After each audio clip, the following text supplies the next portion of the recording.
Alrighty. Hey everybody, how's it going? Thanks for joining us. That's good. That's good to hear. Thanks for joining us for this keynote community conversation for the David R. Collins Writers Conference. I can talk. My name's Ryan Collins. I'm the Executive Director of the Midwest Writing Center. I'll be hosting our conversation tonight with our terrific faculty, who I'll introduce in a moment. First, a couple of housekeeping things, a few thank yous that we want to send out. First thing, we want to thank the Figge Art Museum for hosting us. Melissa, who's the interim director, couldn't be here tonight, unfortunately, but we so appreciate working with her. We've done a lot of programs at the Figge over the years, and we've been here for several keynote events in different shapes and sizes, and it's always great to be in this room and to be together with all of you. So we really appreciate them making that happen, making this space available. We also want to thank Modern Woodmen of America for being the founding sponsor. I really can't talk. The founding sponsor of the Writers Conference. We've been doing this conference for 19 years in this format, and they have sponsored us for 19 years. So yeah, you can give it up, snaps, claps, whatever. We really appreciate them. We would not be able to do this conference without their support, so we're very grateful for that. We also want to thank the Illinois Arts Council. We want to thank the Scott County Regional Authority. We want to thank Rostox, where we'll be tomorrow night in Rock Island for the faculty reading and participant open mic. So if you're attending the conference and you're feeling like you want to share some work, that's the place to do that. Please come out.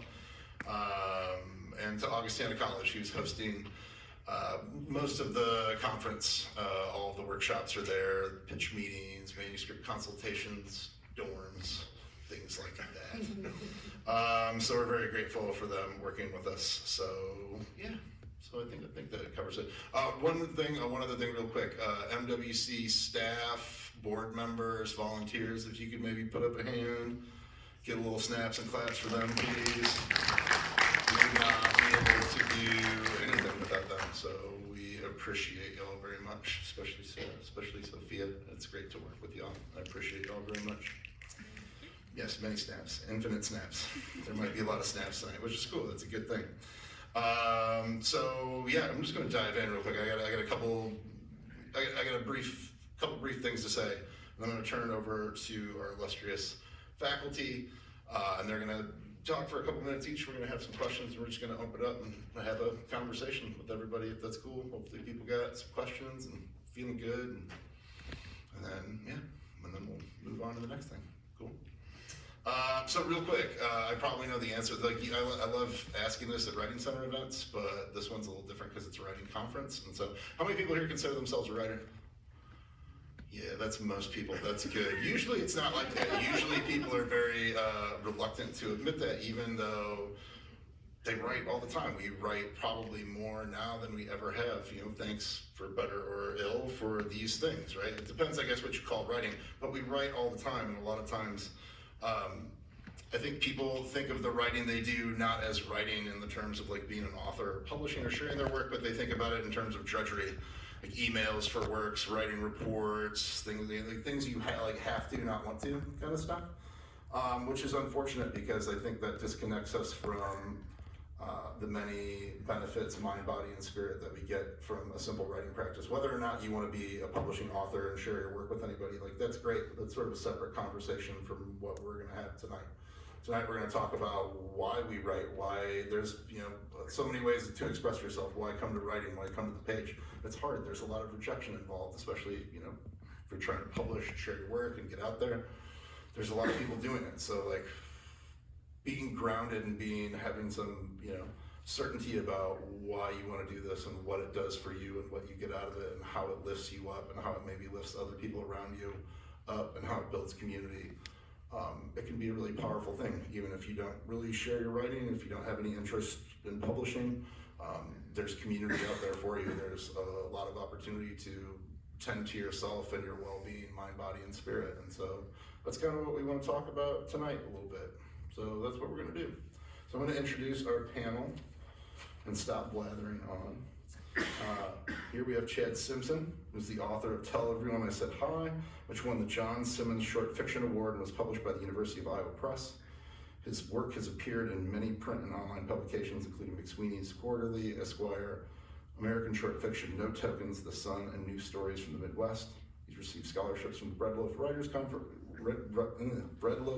Conference and Sewanee Writers Conference, as well as fellowships from the Illinois Arts Council. He lives in Monmouth and is an associate professor at Knox College.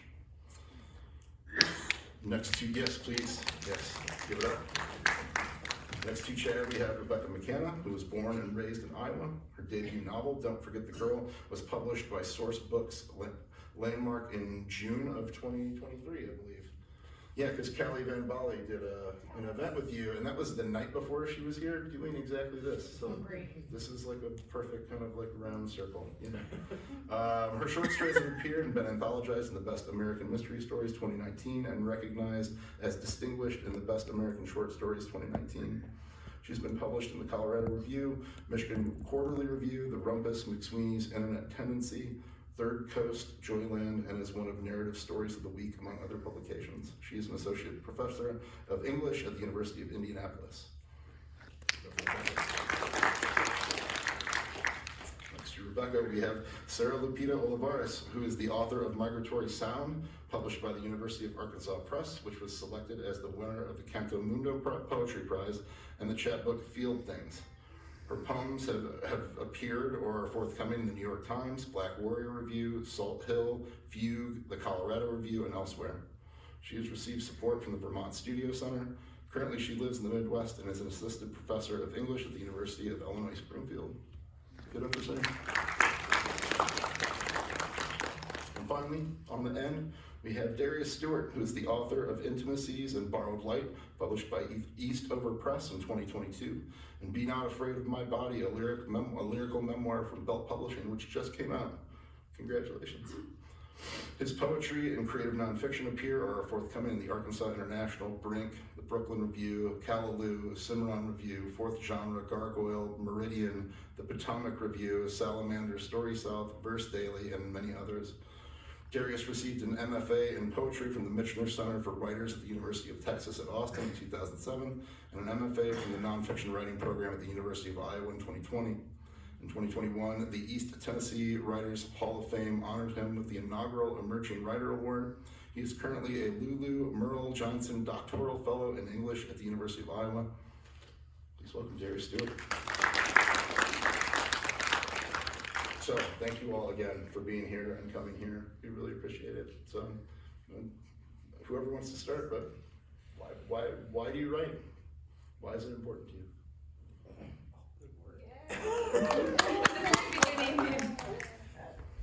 Can you hear me? Okay. At the very beginning, they were like, just because you're in the middle doesn't mean that you'll go last. So, why do we write? I think that I was one of those kids that was always like wishing magic was real. So like I read the Chronicles of Narnia and then was like looking for a cupboard in my house, like that kind of kid. And I think that honestly writing is like the closest thing to magic that I found, not to be totally cheesy. But I was talking today in class about that moment when you're writing and it goes someplace that you didn't expect, where like suddenly the story is alive, these characters are alive, and it's outside of you, and that feeling is just like unlike anything else. And I think that that's what I'm kind of constantly chasing, just to kind of that spontaneous sort of force. And so I think that's what brings me back to the page.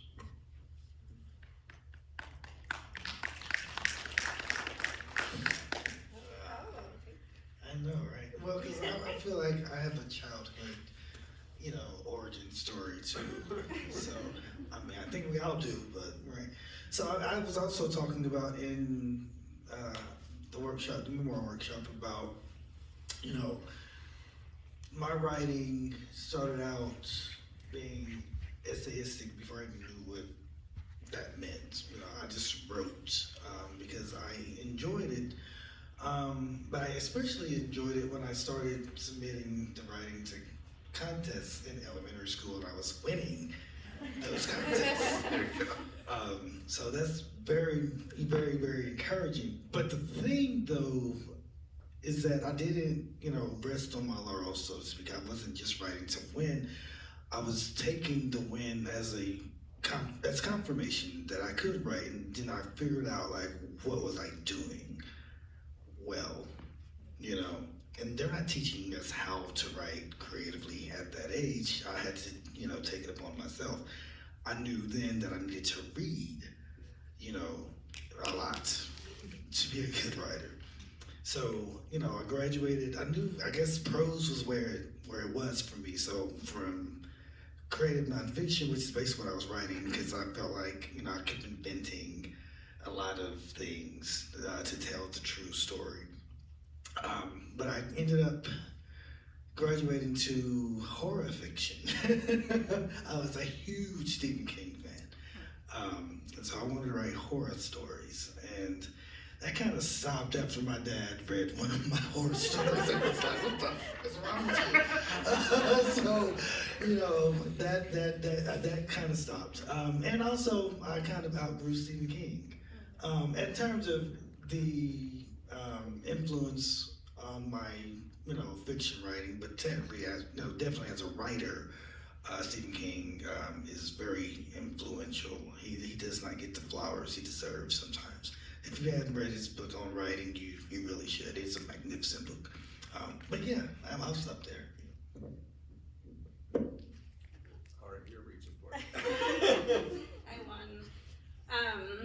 Yeah, I think with writing, I feel like that there's always a sense of like defending why you're a writer or why you want to do it, and so that's something that I was just contemplating with this of how it feels like there's always a sense of like defensiveness of people being like, oh, you're a writer, oh, you're taking a creative writing class, and Elizabeth Bishop has a quote where she says, there's nothing more embarrassing than being a poet. And I think that there's something true about that, of that sort of need to explain yourself in regards to like, I believe that poetry is important, and I believe that it deserves space in my life. And I like what you were saying too about magic, and I think that that's something that has been important to me is having that sort of like, I don't like the word escape, but being able to go wherever it is that I want to go. And there's like that dream quality, I think, to writing that is really essential. And something too, like we were talking today in workshop, and I was thinking about just this idea with like emotion with writing, and how I feel like that there's a sense of like a therapeutic quality to writing, even though we want to kind of like veer away from that. And I was reading this interview of Louise Gluck where she was talking about how if you're crying while you're writing a poem, you shouldn't be crying. Like you need to, that's not a good poem basically. Like you need to kind of have space from that emotion, and I don't know. So, and that's something that I was thinking about, is just that sense of like, you go to it because you need to, that there's something like essential about it. And then we find like the sense of community within it as well. And you find the people that also like value making the time and space for that. And I think like too, when I was going to school, it always just made sense kind of for me to study creative writing. Like I kind of allowed myself just to take classes that I was interested in, and I didn't know what I wanted to do at all.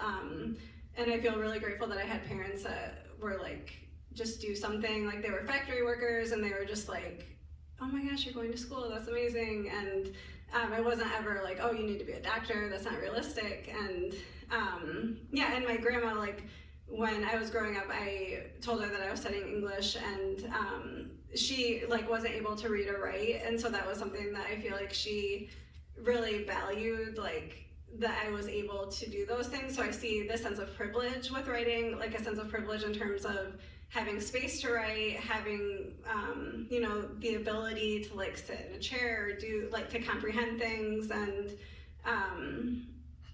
so it's just something that I don't take for granted, like as a mother, as a human, and everything. So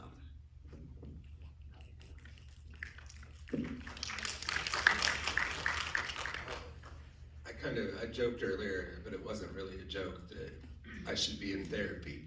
And now being asked a question like this in front of a group of strangers is going to prove why I should be in therapy.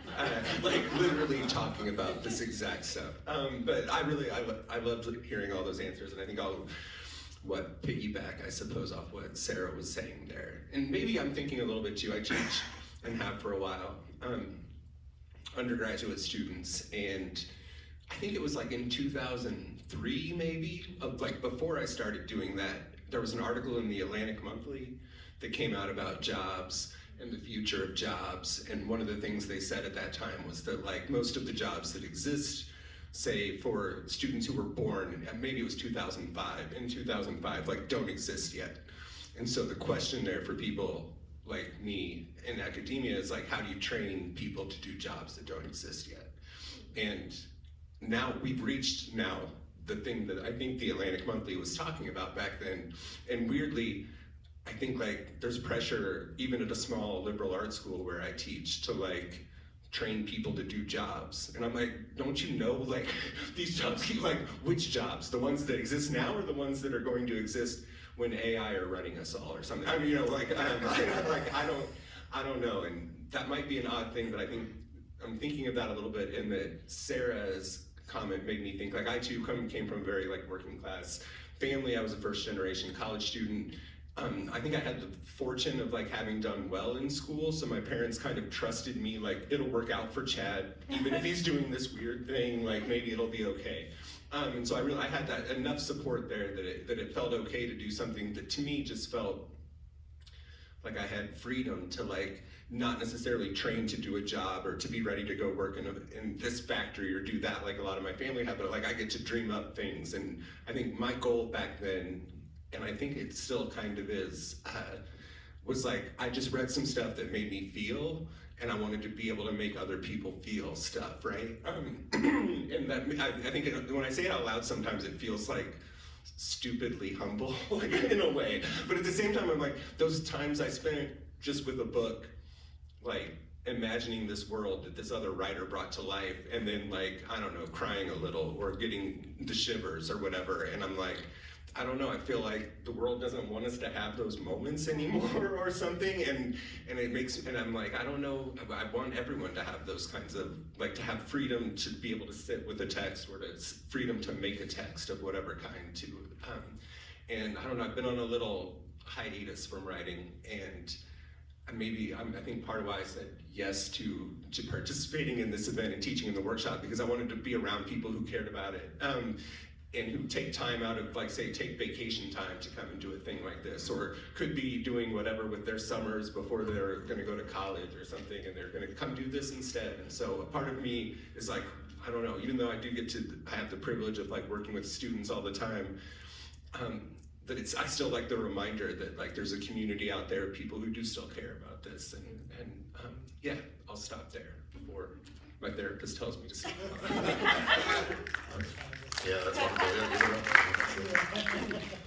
Yeah, no, I get what you mean about the humble thing, right? But like that's kind of what that's the thing. Like I feel like most people, if they write in any way, shape, or form, they had that moment like with a book, or they read something. They came across a story. Maybe it's something they, you know, like a family story that's handed down, like something like that. But like everybody has that moment that they connect with. And like, is there like a text or like an experience with like story or poetry or writing or anything that like just hit you, that made you want to participate in that community, that made writing something more that just like, oh, I'm doing this for fun, and like opens up and like, I want to be a part of this world. Like, I mean, like the magic thing, like, you know, it's like people forget the etymology of spell, like spelling bee, like it's not to spell, it's to conjure, right? That's like where that comes from, right? And I think that's always worth remembering when it comes to writing. And so I'm wondering like if there was like a particular text or anything that conjured something for you and brought you closer to like this being a thing that you want to do in whatever form. I'll go first this time since no one's grabbing a mic. I think one for me was Raymond Carver's "Why Don't You Dance?" I don't know if you all know that. I think that's the one where these like this younger man and woman are watching this other guy move all the stuff out of his house into his driveway. It later became a film with Will Ferrell in it. A very different film than the story. But I think there was just something so weird going on in that story that I couldn't, I think I was 19 when I read it, and I was like, I don't totally get this, but I'm really into whatever it's doing to my brain right now. And just the images of like this guy putting his TV, and then these kids think it's a yard sale who are about to move in together. And so it's like domesticity 30 years later and just starting or something. And they are like, how much for the TV? And he's like, and I don't know, there was something, a lot of Carver's stories, I think, especially in those early years, which a friend had given me, and that copy had been dropped in her bathtub. And so all the pages were like all hard and crinkly or whatever. But I kind of loved every time I picked it up. I'm like, oh, here's one of the stories Lisa really liked or whatever. And I would check it out, and we would all talk about it later on. And yeah, it was a fun time. That was my mic drop. Mine is not at all profound, but there was this children's book in the Bettendorf Public Library that is surely out of print called We Danced in Bloomsbury Square, about these like twin British ballet dancers. And there's this scene where they describe walking in kind of this like slushy, kind of sleety weather. And I just had, I don't know what it was, but I was like, 8 or something reading that, and the description, like I can still kind of feel, it was so visceral, the way that the cold kind of melty sleet on her rain jacket, but she also had this like really fluffy scarf that was kind of touching her cheek. Like the vividness of that description, and how I can still remember how it made me feel at 8 reading that. Like that did something to me, obviously, and made me want to be able to like write something that could evoke that feeling for other people.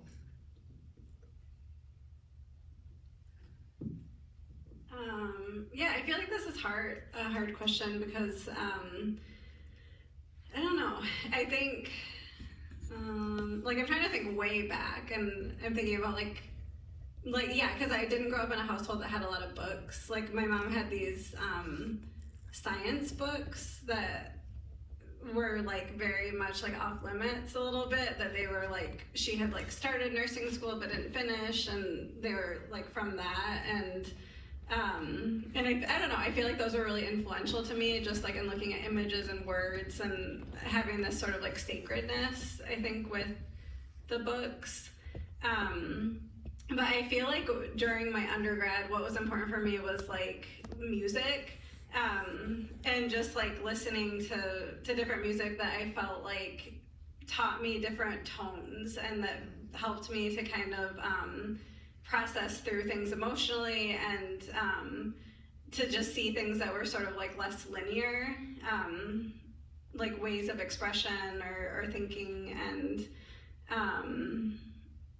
I don't know. And then, yeah, because I remember too, like an undergraduate class where we read poets like that were very contemporary, like Alex Lemon, I think, was a poet that was just doing weird stuff that I remember being like, oh, you can do this, and then having my teacher have me write like a really long poem, which was not something that I was familiar with doing, or I was like, no, like I will stop after a few lines. And then but yeah, just kind of like realizing that you can have like the everyday within your work. I don't know, I think about people like Barbara Guest or Lucille Clifton, and people that just like allowed, or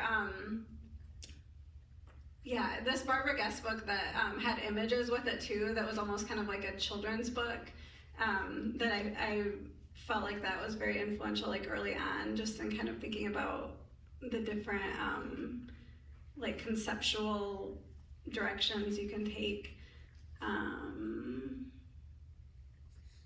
But I feel like a lot of it was like just like looking at art and again music, and kind of seeing what seeing how I could, like what you're talking about, like how can you feel something and like have other people feel this. So I became really interested in that sort of like making a form, I guess, of some sort. should have gone first because I've like changed my mind about my answer like 1,000 times. So I just did a wonderful talk with Carmel Wallace, whose new book, Another Word for Love, was just published. And, you know, during that conversation that we had, I was talking about, you know, some of the best books invite various ways to participate in the book. Because everyone at any given moment is going to bring something to the text based off of whatever is going on in their life, and it's going to, you know, determine how they're going to receive the work. And I mean, that means just, you know, reading the same book at the same, you know, time frame. You know, today I'm feeling this way, so the text is going to affect me this way. Tomorrow it's going to affect me differently because this is what happened today, and the subject matter is in conversation with that. And I never really thought about how that happens, because it's almost like we're always thinking about like when the book is done, that's when we have this kind of epiphanic, you know, moments about how we feel now. But we're always having these moments, and why aren't we paying attention to how the text is affecting us? And for me, it was really visceral, because, you know, his book is, you know, it starts out for the most part really short chapters, so a lot of people can read the book, you know, straight through. But someone like me, I couldn't. I was like, after a while, it's like, oh, I can't, I'm done for today, you know. I got to pick this up tomorrow. And I was, you know, we talked about like how important it is to really think about why are we putting the book down to settle with something that other people can just read straight through, you know. What are they looking for? What are they getting out of it that, you know, you have? And not that it matters. I'm not trying to compare experiences, but it's just really interesting to think about as a community of readers, but also as writers, what are we doing to engage our reading public?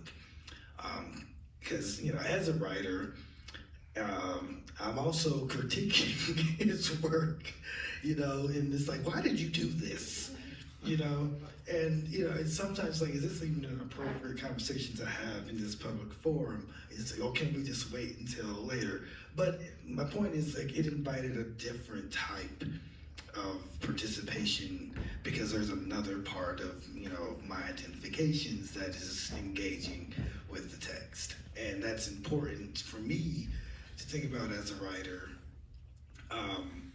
because I'm thinking about, well, who are my audiences? You know, we talk about who your audience, the singular, but I think we should be thinking about, as writers, thinking about multiple audiences. Because I don't really want to think that there's just one particular audience out there, but I also don't want to think about reaching, you know, just like, you know, swinging the cat and hoping that it lands on somebody, right?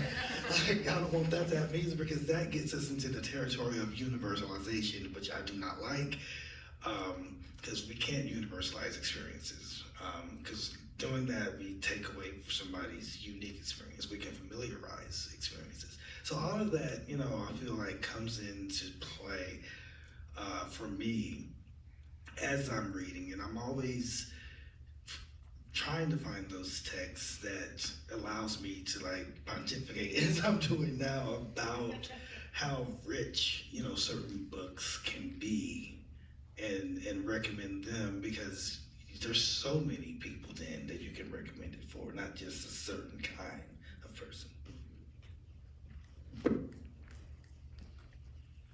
Yeah, but it makes me like the kind of slow reading, having to put things down. So the first creative writing class I ever took, my teacher gave me, I did not know Dennis Johnson at all, gave me Jesus Son. It's like, I think you would like this.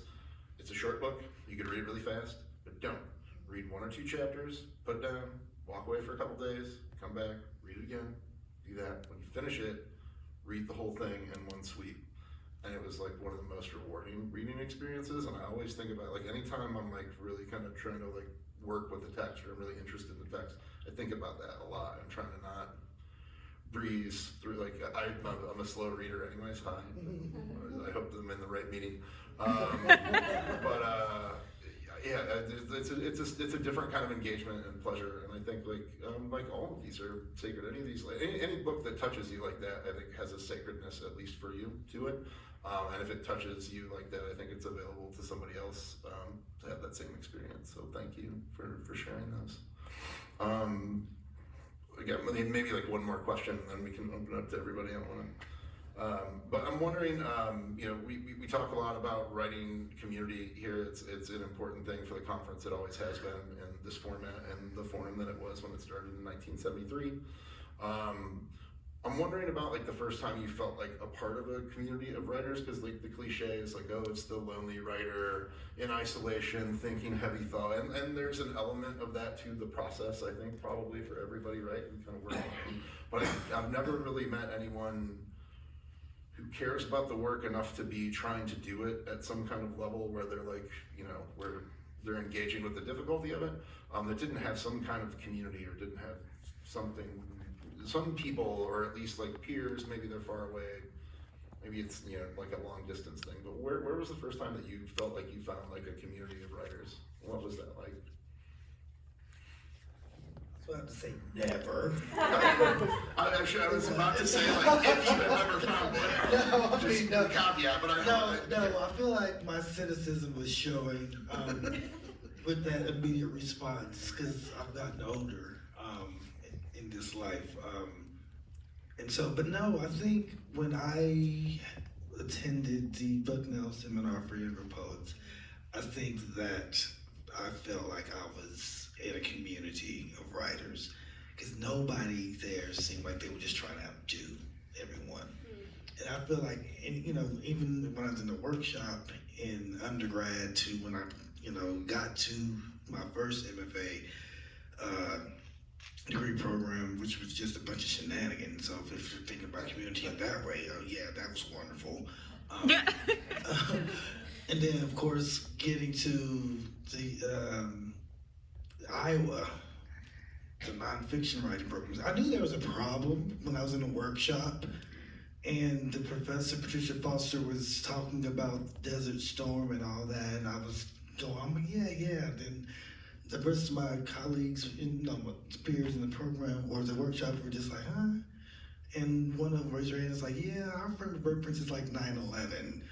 And it's like, what? And they were like in middle school when I was getting my first master's degree. I'm like, what in the hell is going on here? You know, but I kind of felt that before. Like I just feel like I don't need to be in this space. It was awful. I said, I don't ever want to be in another workshop ever again. So your question, like off the bat, I was like, never have I been in a community. But no, I think the Bucknell Seminar really was a wonderful time to kind of come of age in a way, when you're a young writer, to be amongst other writers who all they wanted to do, we just wanted to share with each other. You know, we would, like, after the workshops, we would sit out and, you know, list all the divas of poetry, all the diva. I mean, it was just so much fun. Like we just did, and then they kept trying to get Terrence Hayes high, and you know, it's like just. I don't think so. Yeah, well, but I kept talking them out of it. I said, don't do that. No, just because he does doesn't mean he should with us. And I didn't even smoke really, so I was definitely not really up for all of that. So I was the Debbie Downer, so to speak. But still, it was so much fun. And I think that's what the community should be like. You shouldn't feel like you're in competition and that people are just getting on your nerves. Yeah, I'll speak to that.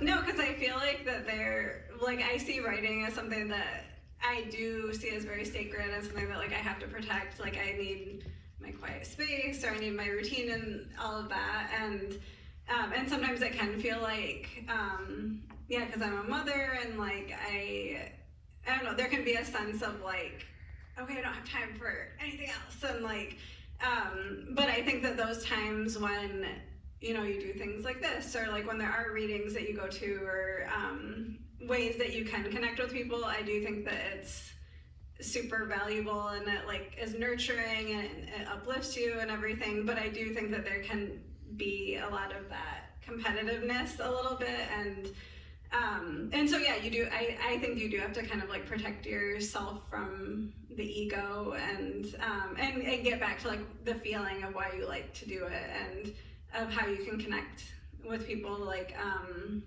you know, at these like deeper levels, that kind of what you were talking about earlier too, about like how I feel like the world tries to keep us from writing and from art and things, like so much says no, like watch TV or do this or whatever, and so when you can find those moments, I think it's really valuable. And yeah, I think during my undergrad, it was really important to me going to like public readings, and there are always like community events, and I would go to those and meet poets, and just go with friends and everything, and that was always like amazing to me, to see people that were making a life with writing and sharing it. And yeah, and I went to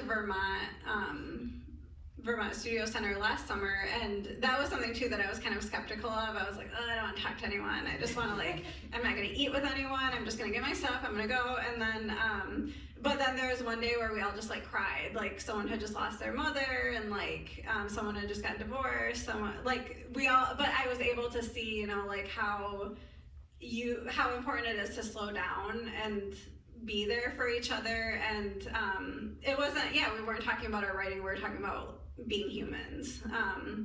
And so I think that was just like a good reminder of you know, not being so cynical, because I can be that way a little bit with it. Just because I am like, I want to protect that like, I don't know, psychic space or whatever it is. So but I think so much of it goes back to like, those moments when you write something and you have people that really see you, and when you read work and you really see those writers, and those like sparks that ignite when that happens, I think makes all of it worth it. Yeah, it's such a vulnerable thing, right?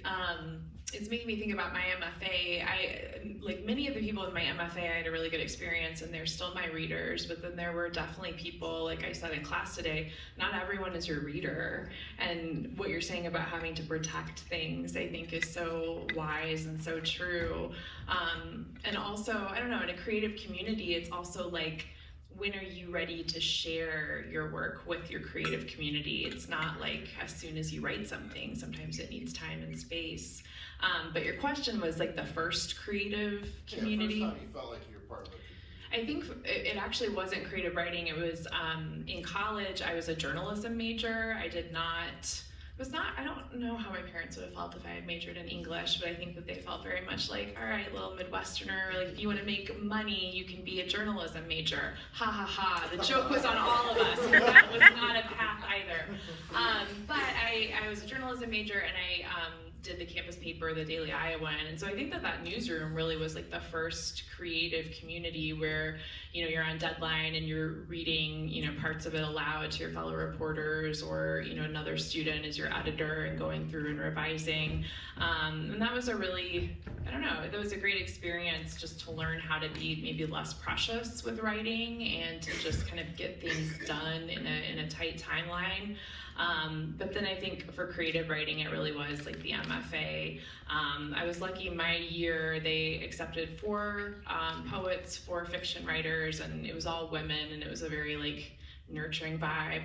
Spoiler, didn't stay that way when they admitted other people later. But again, like you but you learn who are your readers and who are not. And I think that, like you were saying, to be read generously and to be really seen, not just for what's on the page, but for what could be there in revision and to help you get there, is just like such a special and intimate dynamic.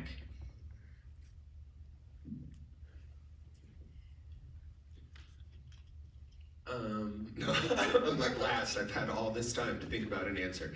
I had some good, I think even as an undergrad, I had a little bit of community. I'm someone who's always kind of, I don't know, I used to think that generational differences were kind of like astrology, and that like, how can it apply to everyone or something like, but I think lately I'm like, well, generational differences, they can sometimes, because we're all shaped by the culture, like in the same way or what.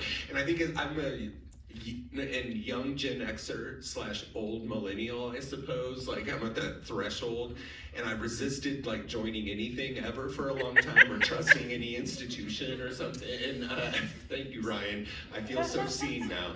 And so I think I would make connections sometimes with people, but I also resisted those connections. And I think Sarah's story made me think. I was on my way to a conference once, early in my writing career, I suppose. So, but I was very much an adult at this point. And we were taking a bus from the airport to, this was the one in Tennessee.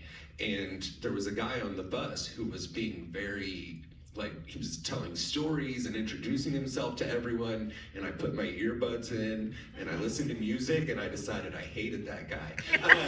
I was like, who makes friends with everyone on the first day of summer camp? And then I think I had this little epiphanic moment a day or two later when I was, sad and lonely, where I was like, wait, we're all away from home. Why don't I just act like everyone's sad and lonely, and I'll be nice like, his name was Bearden. And Bearden, I know, but he actually was friends with Dennis Johnson. I know Dennis Johnson would invite Bearden to his house to come play music for him when he had his gatherings up there.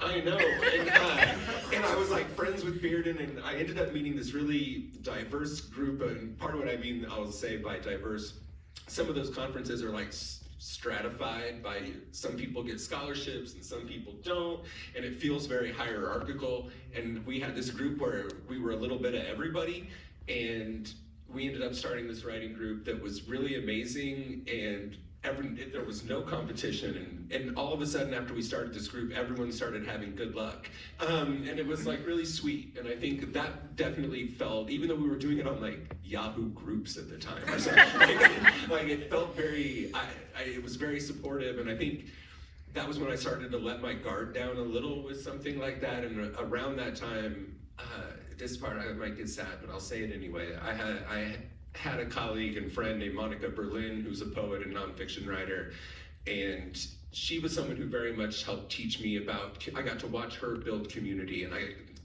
we would text each other stuff where I'd be maybe this will end up in a poem of Monica's, right? Or she'd be like, did you see this Rube Goldberg? Write a story that's shaped like that. Send each other fun little prompts. And she passed away unexpectedly a year and a half ago, but she's someone who taught me about that. And I don't know, when I despair a little bit about the writing and some of that, I try to think about Monica and how can I help carry on what she was trying to do, and that does help for sure. Thank you. Yeah, that's sorry about that. You have questions, all of you beautiful people, right? Yeah, somebody. So you should ask questions, because they don't want to hear from me anymore. Mike, please. Oh, what do you mean by community building for writers? What do I mean by community building? Yeah, it's About a nice when I didn't like concept. it, or? Well, to me it's kind of an organic thing that kind of happens, but I never thought of consciously trying to build a community of writers. Yeah, I think some of what I'll say, I think what I was thinking about in that moment, where I teach, we do a lot of weird stuff sometimes. One of the traditions that Monica started, graduation is usually on Sunday, right? And she would have, we creative writing majors, we graduate usually the top 3 majors in this college. So there used to be somewhere between 30 and 40 of the graduating class would all be creative writing majors. And usually we're up there with like psych and ANSO or whatever would be right around 30 to 40.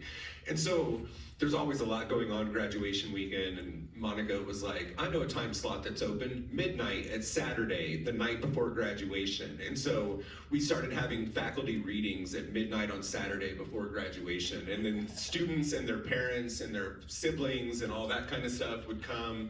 And I think like an event like that, and then we'll say like, now let's do the same thing for first year students who want to major in creative writing, right? Or try and like show them that we're here to like listen to you, and that it's, I don't know, I think, I know I definitely have had an ego at different times as a writer that to me was bigger than I wanted it to be or something like that. And I think for me, when I try to invest in other people's work or other people's ideas, that gets rid of that ego, and it makes me feel better about the whole thing. I think maybe that's part of what I think about with community building, is like investing in others and less in the self or something. I want to, Rebecca, you were talking about basically not everyone is your reader. And I think when I think about building a community, that's kind of how I'm thinking. Like, you have to be very judicious about who you're sharing your work with, because people will destroy your work, maybe not intentionally. But you need to find the people who are going to see what you're trying to do and help you become a better writer. And for me, that's the way I think about building community. I think sometimes there's a misconception. It certainly was for me, you know, because you think community, you're thinking like huge, the spectrum is just much larger. And community is just really about communicating with, you know, another person who can help you. You can help each other. There's a symbiotic relationship that is happening. So who can you build that with? And sometimes it may be 3 or 4 other people, not, 50,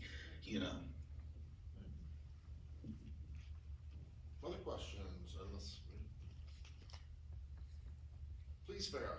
What's the worst advice you've gotten as a writer? And what's the best? Like, what piece of advice has really been like the worst, and what's the best?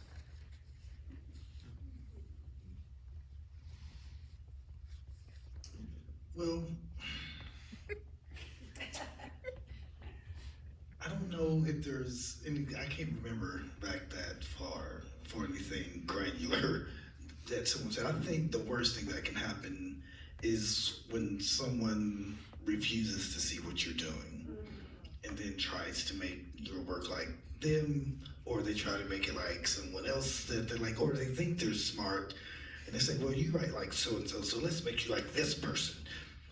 But they're not trying to see what you're doing. That's the worst thing. And of course, the best thing is the opposite, when they see what you're trying to do and they try to help you to get to that place, but they're not afraid to be like, but it's not working when it's not working. You know what I'm saying? They're really there with you. You just, it's like the best, however many pairs of eyes that you can have that is always seeing what you can't see, but they're always, nudging you in the direction that's going to better the work and better you as a writer, to let you see what you're doing. So that for me is, the kind of tacit advice for good or ill that I've received. No, just very similarly, I had a teacher once write on one of my stories, "too overtly feminist." Wow. And I remember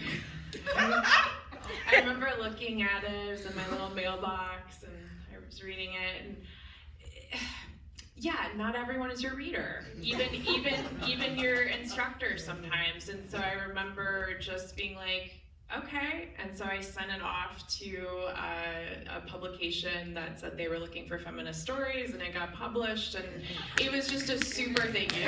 It was really a helpful moment as a writer to be like, yeah, sometimes it's not even your instructors that kind of understand what you're trying to do, and that's okay. And so, yeah, best advice, like you said, so the opposite of that. Did you send them a copy and say too overtly patriarchal? The word worst part was it was a woman. Oh, sorry. Oh my god. Hey, still. Yeah. No. Yeah. It doesn't, gender does not mean, no, man, they can still contribute to patriarchy. They're happening this last election, tell you. Yeah, no, I think, yeah, I can like echo all of this of like having good readers, having bad readers, and you can get good and bad advice, and I think that goes again to like protecting yourself and knowing like, because yeah, sometimes it feels like in workshop it can be this like parade of ego of like, okay, I'm being judged by like how I workshop or something, and yeah, and I think in every English department there's like the dude who should retire who hasn't retired yet, and like will not retire, yeah, or several, and that was something that during my undergrad that I had one of those teachers where he was just, there was like an article about him on Jezebel, if y'all remember, like he was just like not, but I felt like I was very fragile at that point where the stuff that he said, I really was hurt by it, and I had to have good teachers kind of be like, you're okay, you got this, and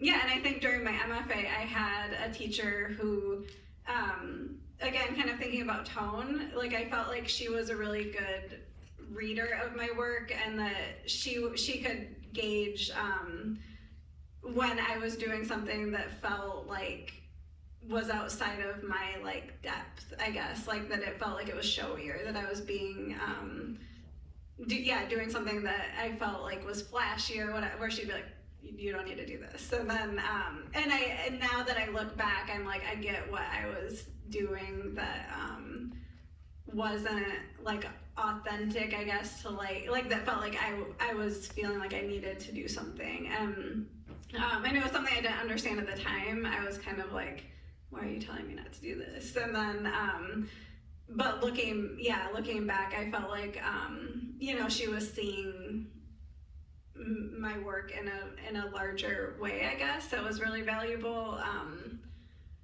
for me, and just being seen, I think is important when you have a teacher or friend or someone that will like cheer you on in whatever way, or not let you do bullshit in whatever way as well, and yeah.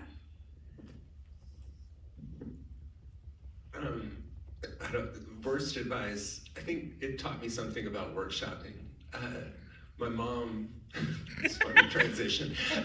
My mom never went to college or anything, like I said earlier, but was a big reader and would read like sometimes a book a day. And some of them were big books. One time I was like, do you remember any of it? And she was like, well, yeah. And so then I challenged her by putting like the collected stories of Faulkner next to her ashtray. And 2 days later, she read the whole book. And I was like, so what did you think? And she's like, that father was not a bad man, or not a good man, or something like that. And I was like, all right, you read it. But around that time, I wrote one of my first stories that I thought was like a decent story. And it was this very like dirty realism, sad family in a trailer park kind of thing, and I did like a little bit about it. Like this one kid is like, his dad, the person who, his dad was like a trucker and hasn't been around for a long time, so he like has a CB. Is that what those are called? Yeah. And I know it's like early internet. But he was like cast calls out, kind of searching for his dad, and he had stuff going on with his sister, and his sister was struggling, and so I showed my mom this story, and she was like, okay, it was pretty good, but what if aliens came? And I was like, it taught me a lot about workshopping, like that's the thing I never want to do, but I'll tell that story in my classes, like don't invite the aliens into your classmates' stories or whatever, right? But best, I think just in general, like advice, that something that I didn't want to do for a long time, or I resisted, was that like don't save anything, like put everything into everything that you're working on. And I think I used to be like, no, this is for this other thing, and then I started actually just putting it all into the stuff, and I realized that the more you like put into it, the more you get, like, the more images and whatever else, like, it doesn't go away, right? It just, instead of saving stuff, you use it and then you get more back or something. And I think too, I'll just say this because it's a fun little thing. I think I'll make it a little cleaner than Rodney did it. I studied with a poet named Rodney Jones for a semester, and one of the things he didn't like about workshop was that he thought it was like watching people have sex in a glass house, meaning that you get access to stuff that you shouldn't get access to, like in workshop, right? Like, because those are not finished drafts, they're just like drafts. And so Rodney was like, yeah, we should remember that, like, none of us should be seeing this stuff anyway, and so then learn what we can from it. And I was like, yeah, I kind of like that too. I think he did use, fucking, not having sex. If you're writing the quote down, Sarah. Get the right button. Well, it's almost 8 o'clock and the museum closes at 8, so unfortunately I think we're gonna have to wrap it up there. But please give it up. Appreciate it.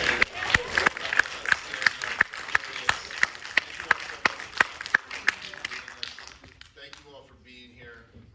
Please join, we'll see a lot of you at the conference tomorrow. If you're not going to the conference, please join us at Rostock's tomorrow in Rock Island, 2108 3rd Avenue, coolest place in the Quad Cities. Social at 6, readings from these fantastic human beings at 7 o'clock, and then open mic for participants of the conference. So thanks y'all, have a good night.